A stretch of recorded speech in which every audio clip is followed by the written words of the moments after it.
Hello friend, welcome to education tutorial channel. स्वागत है आपके एजुकेशन ट्यूटोरियल चैनल में।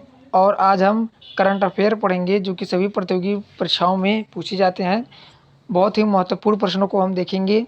तो ये सब प्रश्न एसएससी, सीजीएल, लेखपाल, railway, NDA, UP TET, SSC GD, air force, वायु ग्रुप, यूपीएससी, इन सभी प्रतियोगी परीक्षाओं में ये प्रश्न पूछे जाते हैं। और ये हमारा लेक्चर नंबर 10 है। और अगर आप इस चैनल पर नए हैं तो हमारे चैनल को लाइक सब्सक्राइब करें। चलिए बिना टाइम वेस्ट किए हम आगे बढ़ते हैं। तो आज का हम पहला प्रश्न स्टार्ट करते हैं। देखिए यहाँ पर विश्व हृदय दिवस कब मनाया जाता है। तो जो विश्व हृदय दिवस है वो 29 सितंबर को मनाया जाता है। और ये सन 2000 से स्टार्ट हुआ। और इसकी थीम क्या है? Use heart to connect. Use heart to connect का मतलब यहाँ पर ये है कि अपना हृदय का मतलब हृदय का प्रयोग कर लोगों की जान बचाएं। ठीक है। और इसका हृदय बीमारी होने का कारण क्या होता है? तो अगर आप भोजन नियमित रूप से नहीं लेते हैं, ठीक है, तंबाकू का सेवन करते हैं और इत्यादि, मतलब अगर आप नशा भी करते हैं तो ये भी हार्ट अटैक आने का ज़्यादा समस्या रहता है। और आप ज़्यादा टेंशन में रहते हैं या फिर आप हमेशा परेशान रहते हैं तो ये भी कारण है हृदय रोग, हार्ट अटैक आने का। और हृदय का पेसमेकर किसे कहा गया है? तो ये एस.ए. नोड को कहा गया है। और अगले प्रश्न की ओर हम आगे बढ़ते हैं। यहाँ पर देखेंगे कि भारत की पहली महिला कार्डियोलॉजिस्ट जिनका हाल ही में निधन हो गया है वो कौन है? तो है डॉक्टर पद्मावती। डॉक्टर पद्मावती, ये नाम आप याद रखेंगे।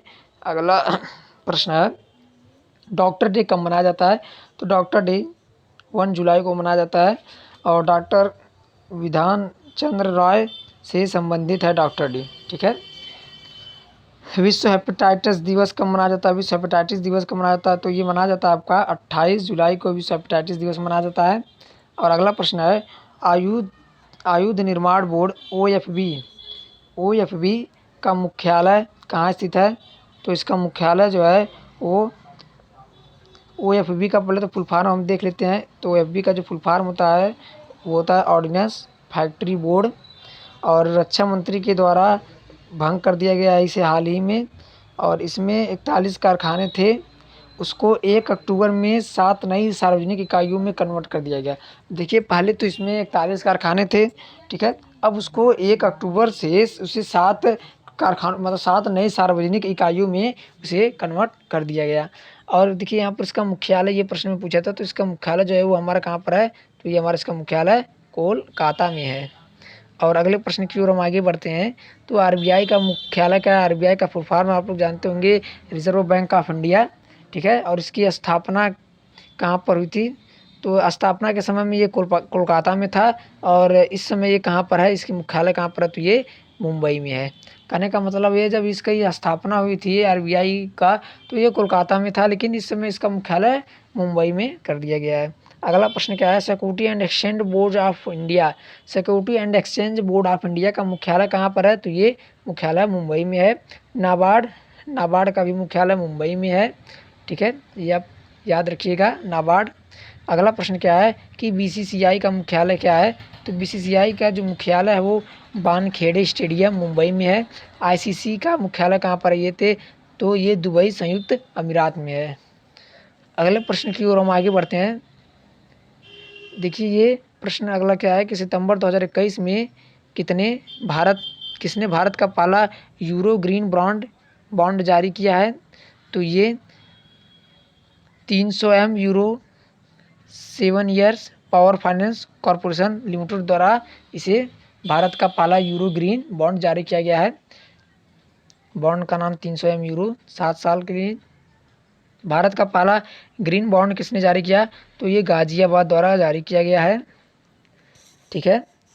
और भाभा एटॉमिक रिसर्च सेंटर ये प्रतियोगी परीक्षाओं में पूछा जाता है कि ये कहाँ पर स्थित है? तो ये महाराष्ट्र के बॉम्बे में स्थित है। अगले प्रश्न देखते हैं। अगला प्रश्न कि हाल ही में किस देश के द्वारा ग्रीन स्टेट का निर्माण किया गया? तो ये स्वीडन के द्वारा ग्रीन स्टेट का निर्माण किया गया। अगला प्रश्न क्या है? एसडीआई कौन जारी करता है? Human development index. तो ये यूएनडीपी द्वारा जारी की जाती है। और भारत की इसमें रैंक कितनी आई थी? तो भारत की इसमें रैंक आई थी 131 रैंक। अगला प्रश्न देखते हैं, ease of doing business. Ease of doing business ये कौन जारी करता है? तो ये वर्ल्ड बैंक के द्वारा जारी की जाती है ईज़ ऑफ डूइंग बिजनेस, और भारत की इसमें 63 रैंक आई थी। और WDR world development report, report world bank द्वारा जारी की जाती है, ठीक है, विश्व विकास रिपोर्ट। और अगले प्रश्न की ओर हम आगे बढ़ते हैं। देखिए ये 15 सितंबर 2021 को किसने शून्य अभियान शुरू किया? तो ये रॉक मॉन्की इंस्टीट्यूट ने। और इसका शून्य अभियान का मतलब क्या है कि पॉल्यूशन लेस डिलीवरी की जाए, मतलब जो ये प्रदूषण है उसको जीरो कर दिया जाए, 0% कर दिया जाए एकदम, ठीक है। जो ये डिलीवरी वाहन होते हैं उसमें पॉल्यूशन जीरो कर दिया जाए। तो ये किसने शुरू किया? तो रॉक मॉन्की इंस्टीट्यूट ने शुरू किया। अगला प्रश्न क्या है? योजना आयोग और नीति आयोग।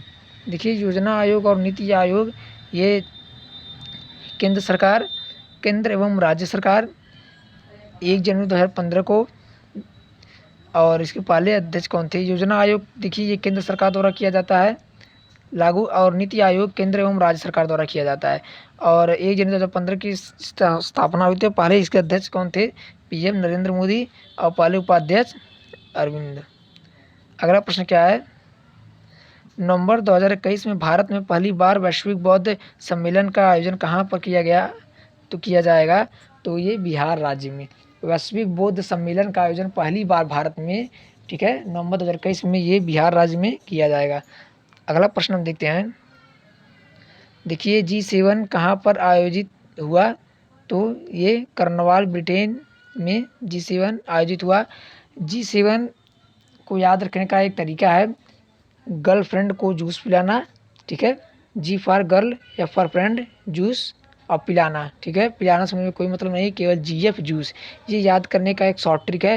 देखिए G फॉर क्या हो जाएगा? आपका जर्मनी हो जाएगा ये, और F फॉर क्या हो जाएगा? ये आपका फ्रांस हो जाएगा, J फॉर आपका जापान हो जाएगा, और U फॉर USA हो जाएगा, I फॉर इटली हो जाएगा, C फॉर चाइना हो जाएगा, E फॉर इंग्लैंड हो जाएगा। इसमें 7 देश हैं। पहले G8 था ये, लेकिन रसिया को बाहर कर दिया गया, तो G7 देश हैं। ये भी प्रश्न पूछा जाता है, क्या G7 का सदस्य भारत है? तो G7 का सदस्य भारत नहीं है। अगले प्रश्न की ओर हम आगे बढ़ते हैं। देखिए अगला प्रश्न क्या है कि केंद्रीय सूचना एवं प्रसारण मंत्री ने किसे Indian personality of the year घोषित किया? तो केंद्रीय सूचना एवं प्रसारण मंत्री ने Indian personality of the year Biswajit Chatterjee को घोषित किया है। और UNHRC का अध्यक्ष तो ये कौन है? तो यह नाजत समीन खान। और UNHRC का अध्यक्ष तो ये हैं अरुण कुमार मिश्रा। UNHRC के नाजत समीन खान, और UNHRC के अरुण कुमार मिश्रा। अगला प्रश्न देखते हैं। अगला प्रश्न क्या है? किस राज्य सरकार ने स्कूल के छतों पर सोलर पैनल लगाने की घोषणा की है? तो ये जो मध्य प्रदेश MP राज्य है, वो सरकारी स्कूलों के छतों पर सोलर पैनल लगाने की घोषणा की है। और DRDO ने मोटर बाइक एम्बुलेंस CRPF को सौंपी है। उसका नाम क्या है? देखिए आपने सुना होगा कि पहले 4 पहिया का एम्बुलेंस आता था, लेकिन ये मोटर बाइक एम्बुलेंस है। CRPF को सौंपी है DRDO ने। ये हम कल पढ़े थे, DRDO का full form defence research of development organisation. और कौन सी बाइक है? रक्षिता एम्बुलेंस है। हावड़ा कालका मेल, तो ये इसका नाम नेताजी सुभाष चंद्र बोस के नाम से रख दिया गया, हावड़ा कालका मेल। अगले प्रश्न की ओर हम आगे बढ़ते हैं। देखिए अगला प्रश्न क्या है कि श्रमिक आंदोलन संग्रहालय कहाँ स्थापित किया गया? श्रमिक आंदोलन संग्रहालय ये केरल राज्य में स्थापित किया गया।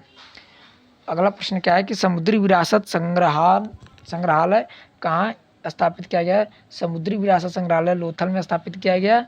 और जनजाति संग्रहालय कहाँ स्थापित किया गया? तो ये रांची में स्थापित किया गया। अगला प्रश्न क्या है कि हाल ही में कौन सा देश महिलाओं की बहुमत वाली संसद चुनने वाला पहला देश बना है? कौन सा देश महिलाओं की बहुमत वाली संसद चुनने वाला पहला देश बना है? मतलब कहने का मतलब है कि इसमें जो संसद है उसमें महिला ज़्यादा हैं। तो आइसलैंड वो देश है जिसमें 63 संसद सीट टोटल है, जिसमें से 33 सीट महिलाओं का है, ठीक है, और 30 सीट पुरुषों का है। मतलब देखिए पुरुषों से भी अधिक महिलाओं का सीट है इस संसद में, तो वो आइसलैंड हो जाएगा। और हम देखते हैं कुछ देशों की संसद का नाम क्या है, जो कि आपके कहीं ना कहीं परीक्षा दृष्टिकोण से बहुत ही इम्पोर्टेंट बन ही जाता है। तो चलिए आप इसे कॉपी पर नोटबुक पर अपने नोट किया कीजिए। अफ़गानिस्तान की संसद का नाम है शोरा, ईरान की संसद का नाम है मजलिस, इज़राइल की संसद का नाम है नेसेट, अमेरिका की संसद का नाम है कांग्रेस, रसिया की संसद का नाम है दूमा, जापान की संसद का नाम है डाइट, इंडिया की संसद का नाम है संसद। ठीक है, तो ये बहुत ही इम्पोर्टेंट है, ये आप इन्हें नोट कर लीजिए। अब ये नेसेट तो हाल ही में बनाया गया इजराइल का। चलिए हम आगे स्टार्ट करते हैं कि अफ्रीका की किस झील में भूमध्य रेखा गुजरती है। तो अफ्रीका की विक्टोरिया झील में, ठीक है, भूमध्य रेखा गुजरती है। और स्वेज नहर किन दो जलभागों को जोड़ता है। तो स्वेज नहर जो है वो भूमध्य और लाल सागर दो जलभागों को जोड़ता है। और अगला प्रश्न हमारा क्या है कि अफ्रीका का सबसे दक्षिणतम बिंदु कौन सा है। तो अफ्रीका का सबसे दक्षिणतम बिंदु जो है वो है अगुलास। अगला प्रश्न है दीपी जनजाति कहाँ पाई जाती है। ठीक है, तो ये कॉन्गो के अंदर मिलती है। अगला प्रश्न है हाल ही में चीफ ऑफ डिफेंस स्टाफ की ओर से किसी सिल्वर स्लेवर से सम्मानित किया गया है। तो वो पृथ्वीपाल सिंह जी को चीफ ऑफ डिफेंस स्टाफ की तरफ से सिल्वर स्लेवर से सम्मानित किया गया है। अगला प्रश्न आप लोग देखेंगे यहाँ पर कनाडा साहित्य गौरव नामक अंतर्राष्ट्रीय सम्मान से सम्मानित किया गया है किसे। तो रमेश पोखरियाल को, जो कि पूर्व शिक्षा मंत्री रह चुके हैं। इस समय कौन है, धर्मेंद्र प्रधान जी हैं। तो ये कनाडा साहित्य गौरव नामक अंतर्राष्ट्रीय सम्मान से इन्हें सम्मानित किया गया है। अगला प्रश्न देखते हैं कि उत्तराखंड की ग्रीष्मकालीन राजधानी, तो क्या है, गैरसैंण उत्तराखंड की ग्रीष्मकालीन राजधानी है। लिपू लेक दर्रा यहाँ पर लिपू लेक दर्रा ये भारत चीन के बीच में है। अब देखिए उत्तराखंड की बात है तो उत्तराखंड के सीएम कौन है, पुष्कर धामी जी। राज्यपाल कौन है, तो गुरमीत सिंह। सुंदरलाल बहुगुणा ये यूके उत्तराखंड चिपको आंदोलन से संबंधित है। ऐसे प्रश्न पूछेगा कि सुंदरलाल बहुगुणा किससे संबंधित है। तो ये उत्तराखंड चिपको आंदोलन से संबंधित है। और अगला प्रश्न क्या है कि एल्डर लाइन किससे संबंधित है। तो जो एल्डर लाइन है, ठीक है, ये प्रश्न इंपॉर्टेंट हो जाता है कहीं कहीं। तो एल्डर लाइन कहने का मतलब है कि ये बुजुर्गों की सहायता करेगा। बुजुर्गों की सहायता करने का मतलब क्या है, वरिष्ठ नागरिकों से संबंधित है ये। और एल्डर लाइन डॉक्टर वीरेंद्र के द्वारा लॉन्च किया गया और सामाजिक न्याय और अधिकारिता मंत्रालय के द्वारा से किया गया लॉन्च। डॉक्टर वीरेंद्र के द्वारा, मतलब मंत्रालय पूछा जाएगा कौन सा मंत्रालय है एल्डर लाइन का, तो आप कह देंगे कि ये सामाजिक न्याय और अधिकारिता मंत्रालय है। और एक बुजुर्गों के लिए हेल्पलाइन नंबर जारी किया गया है 14567। मतलब अगर बुजुर्गों को कोई भी दिक्कत है, कहने का मतलब है कि अगर उनका बैंक से कुछ दिक्कत है या फिर उन्हें कोई योजना का लाभ नहीं मिल पा रहा है और उससे कोई प्रताड़ित कर रहा है, तो ये 14567 ये हेल्पलाइन नंबर है। इस पर भी सहायता ले सकते हैं। एल्डर लाइन प्रोजेक्ट है। और अगला प्रश्न क्या है हमारा कि सेज कार्यक्रम किससे लॉन्च किया गया है, किसने लॉन्च किया है। तो ये सेज कार्यक्रम ये बुजुर्गों की देखभाल करने के लिए लॉन्च किया गया है। ठीक है, ये किसके लिए लॉन्च किया गया है, तो ये बुजुर्गों की देखभाल के लिए लॉन्च किया गया है। और पुलिस म्यूज़ियम कहाँ स्थापित किया गया है, तो ये तमिलनाडु के अंदर स्थापित किया गया है। और शांता पोर्टल ये समुद्री उत्पाद से संबंधित है, शांता पोर्टल। ठीक है, ये पूछ देता है शांता पोर्टल समुद्री उत्पाद से संबंधित है। दक्षिण भारत का मैनचेस्टर किसे कहते हैं, तो जो दक्षिण भारत का मैनचेस्टर वो हम कोयम्बटूर को कहते हैं, जो कि तमिलनाडु में स्थित है। और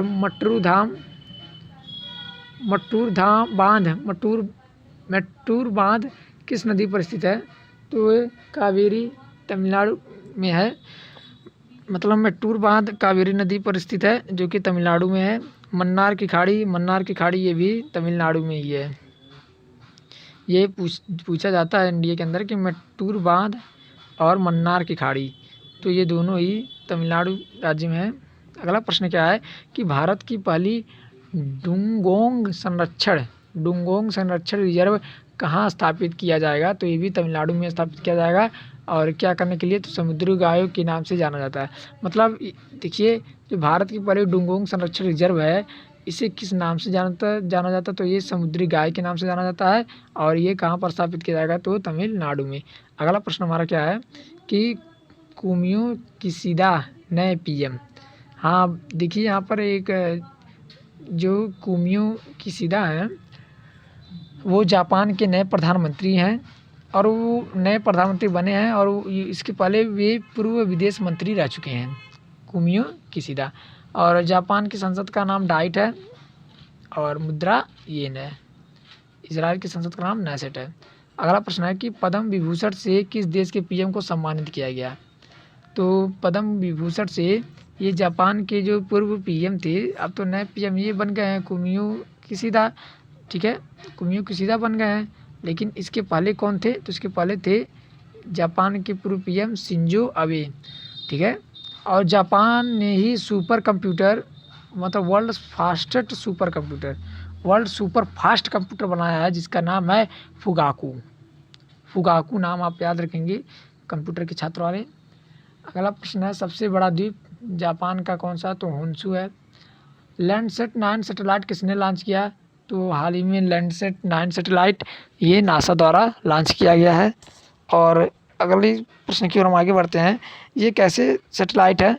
तो एक ही लाइन में अर्थ ऑब्जर्वेशन करने वाला, और ये आकाश में नासा की तीसरी आँख है, ठीक है। इसे हम एक तरह से कह सकते हैं कि नासा की तीसरी आँख है लैंडसेट 9। ये एक ही लाइन में ये पूरे पृथ्वी को ऑब्जर्व करेगा, ठीक है, और पृथ्वी का अवलोकन करने के लिए किया गया है इसे। अगला प्रश्न देखिए कि अमेजोनिया सैटेलाइट किसके द्वारा लॉन्च किया गया? तो जो अमेजोनिया सैटेलाइट है ये ब्राज़ील का है और इसे इसरो ने लॉन्च किया। अगला प्रश्न देखिए कि चंद्रयान फर्स्ट किसके द्वारा लॉन्च किया गया? तो ये PSLV C-11 रॉकेट के द्वारा इसे भेजा गया था, चंद्रयान फर्स्ट। और Chandrayaan second GSLV MR second M1 के द्वारा भेजा गया। और मंगलयान तो ये PSLV C-25। ये कहीं ना कहीं देखा जाए तो ये प्रश्न विद्यार्थियों के लिए महत्वपूर्ण बन ही जाते हैं, तो इन्हें आप लोग अंडरलाइन कर लीजिए, याद कर लीजिए, लिख लीजिए कॉपी पर। अगले प्रश्न की ओर हम आगे बढ़ते हैं। किस राज्य ने उत्तर भारत का सबसे बड़ा प्लैंटम क्या है? ये ताड़ का वृक्ष है, ठीक है, का उद्घाटन किया गया है। किस राज्य में? तो ये यूके उत्तराखंड राज्य में।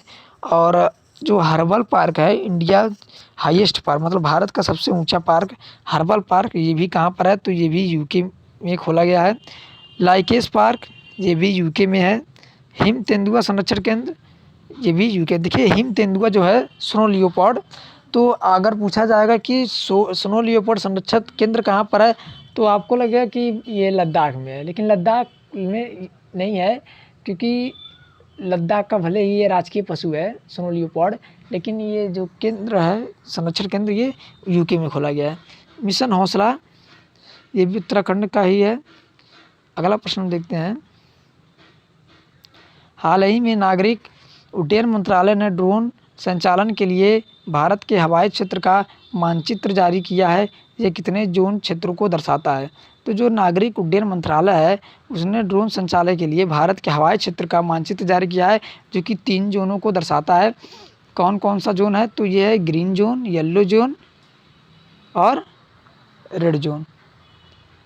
देखिए जो ग्रीन जोन है वो 400 फीट तक, मतलब आप कोई ड्रोन उड़ा सकते हैं 400 फीट तक, और 500 किलो वज़न तक लेकर जा सकते हैं।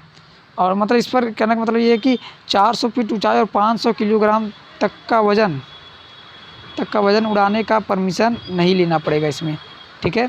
और अगला प्रश्न क्या है? अनुमति के, और देखिए यहाँ पर येलो जोन जो है वो 400 फीट से अधिक तक आप ले जा सकते हैं येलो जोन के अंतर्गत ड्रोन को। और रेड जोन में अगर आपको उड़ाना है तो बिना सरकार की अनुमति के आप ड्रोन संचालन नहीं कर सकते। मतलब सबसे ऊंचा रेड जोन, फिर उससे हल्का येलो जोन, फिर उससे हल्का ग्रीन जोन। इन सभी जोनों के मंत्री कौन है? तो हैं ज्योतिरादित्य सिंधिया। और देखिए अगला प्रश्न क्या है? भारत में रेलवे के कितने जोन हैं? तो जो भारत में रेलवे के जोन 18 हैं, 18 संख्या है। और भारत का नवीनतम रेलवे जोन है तो है विशाखापट्टनम, और कोलकाता मेट्रो जोन भी शामिल है।